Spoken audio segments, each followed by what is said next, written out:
స్ట్రైట్గా అడుగుతున్న రాములు గారు, ఈ రాష్ట్రంలో ఇంకొక సామాన్యుడు ఎవరికైనా అలా కొడుకు ఈ పని చేసి ఉంటే రేవంత్ రెడ్డి గారి పోలీసులు అలా తండ్రిని విడిచిపెడుదురా 9 రోజులు దాచిపెడితే తీసుకుపోయి కోదండం ఎక్కిపోదురు?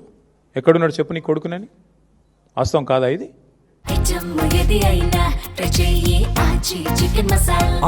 చికెన్ మసాలా. మరి సామాన్యుడికి ఒక నీతి రేవంత్ రెడ్డి గారి ప్రభుత్వంలో, కేంద్ర మంత్రి గారికి ఒక నీతి ఎట్లుంటుంది? నీకేం ఆబ్లిగేషన్? ఆయన బీజేపీ అయినా నువ్వు కాంగ్రెస్ అయినా, పేరుకి ఇద్దరు శత్రువులు. మరి ఎందుకు ఈ రహస్య స్నేహం ఏంది? ఎందుకు కాపాడుతున్నావు నేరస్తులను? నేరస్తులు ఎవరైనా ఓకే కదా, ఒకటే కదా, ఎందుకు కాపాడినారు మరి 9 రోజుల పాటు?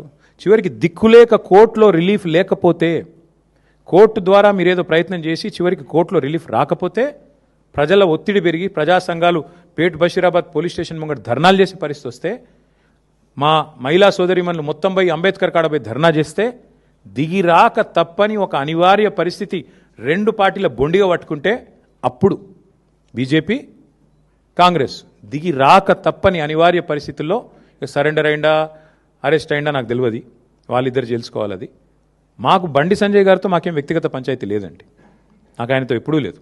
కలిస్తే ఎప్పుడైనా ఎదురుగా మాట్లాడినాను తప్ప నేను ఎప్పుడూ అగౌరవంతో వ్యవహారం చేయలేదు. ఆయనే పనికిమాలిన మాటలు మాట్లాడిండు, ఆయననే మా తల్లిదండ్రులను ఉద్దేశించి అగౌరవంగా మాట్లాడిండు. నేను అయినా కూడా మాట తూలలేదు, ఈరోజు కూడా తూలట్లేదు. నేరస్తుడు ఎవరైనా నేరస్తుడు అనేది మా సిద్ధాంతం, అంతకంటే ఏం లేదు. నేను పొద్దున వచ్చేటప్పుడు వీడియో చూసిన, ఆ 9 రోజులు ఆ పిల్లగాడు ఎక్కడ దాక్కున్నాడట అంటే ముఖ్యమంత్రి గారు బంధువులు ఎవరిదో హాస్పిటల్ ఉందట, మెడికవరో ఏదో, అందులో దాచిపెట్టి 28 అంతస్తులు అని చెప్తున్నారు. ముఖ్యమంత్రి గారు సమీప బంధువులు దగ్గర బంధువులు హాస్పిటల్లో దాచిపెట్టారంట. ఇది పరిస్థితి. నేను ఏదో వీడియో చూశాను, వాస్తవం ఏందో మీరు చెప్పాలి. మీడియా పరిశోధనాత్మక జర్నలిజం చేసేది మీరు కాబట్టి మీరు చెప్పాలి, మాకేం తెలుసు. ఏం చెప్పారు ఆయన? బంగారం కొనొద్దన్నాడు.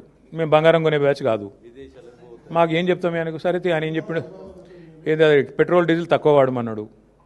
ఇక ఆయననేమో విదేశాలు తిరుగుతాడు, మనం తక్కువ వాడమన్నాడు, ప్రైవేట్ జెట్ వేసుకొని ఆయన తిరుగుతాడు. ఇక ఇంకేదేదో చెప్పిండు, ఒక 3-4 ముచ్చట్లు. ఏమంటారు? కలిసే ఉన్నారు, కలిసి వచ్చి ఏంది బ్రదర్? వాళ్ళిద్దరు ఎప్పటి నుంచో కలిసి ఉన్నారు. నేను అడుగుతున్నా బ్రదర్, వాళ్ళు కలిసి లేని, కొత్తగా కలిసేది ఏముంది? రేవంత్ రెడ్డి కాంగ్రెస్ బీజేపీతోని కలిసే ఉన్నారు కదా. ఆర్ఆర్ ట్యాక్స్ అని ప్రధానమంత్రి గారు ఏప్రిల్ 2024లో ఇక్కడ బహిరంగ సభ పెట్టి చెప్పారు. ఆర్ఆర్ ట్యాక్స్ వసూలు అవుతుంది అన్నారు. 2 ఏళ్ళు అయిపోయింది. ఇప్పుడు ఆ మనిషిని మళ్ళీ నాతో రా అంటున్నాడు.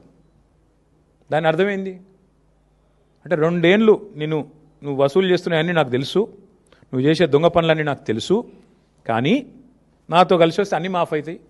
వాషింగ్ మెషిన్, వాషింగ్ పౌడరా ఏదో అంటారు చూడు, వాషింగ్ పౌడర్ నిర్మాణం ఏదో, వాషింగ్ మెషిన్, అట్లా నేను చూసుకుంటా బిడ్డ, నువ్వు రా అని అడిగాడు. కొత్తగా వచ్చేదేముంది? చూడరాదు, ఎన్ని ఎగ్జాంపుల్స్ ఉన్నాయి, 100 ఉన్నాయి.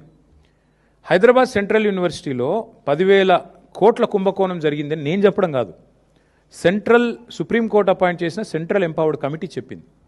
ఎవరికి? నాకు చెప్పలా, కేంద్ర ప్రభుత్వానికి నివేదించింది. మీరు యాక్షన్ తీసుకోండి అని చెప్పింది. ఎందుకు తీసుకోవట్లేదు మోడీ గారు? ఎందుకు ఇంత దయ రేవంత్ రెడ్డి గారి మీద?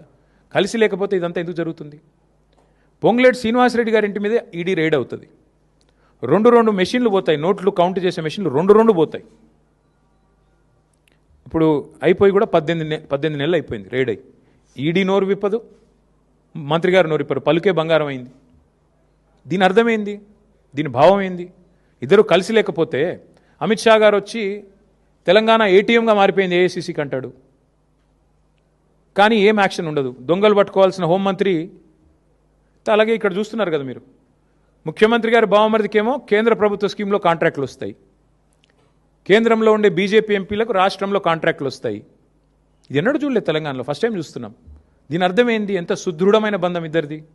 కొత్తగా కలిసేదేముంది? ఇద్దరు కలిసే ఉన్నారు, తోడు దొంగలు పక్క, అందులో అనుమానం కూడా అక్కర్లేదు మీకు. చికెన్ మసాలా.